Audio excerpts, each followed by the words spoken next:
రమ్మన్నారంట. నువ్వు అలా లేపావు?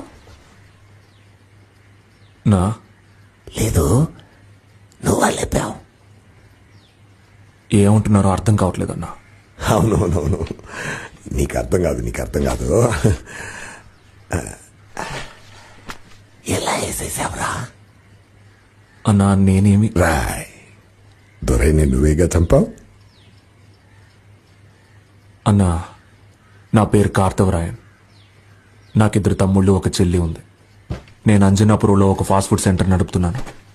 మీరు తప్పుడు మనిషిని తీసుకొచ్చారన్నా. ఒక్కడిగా వెళ్ళావా లేదా గ్రూపుగా వెళ్ళి చంపారా? మీరేమంటున్నారో నాకు అర్థం కావట్లా. ఓ పని చేయి, నా దగ్గరకు వచ్చాయి. అన్నా, మీరు అనుకునే మనిషిని నేను కాదన్నా. దొరైన వేసేసావు, నిన్నెలా వదిలేమంటావు?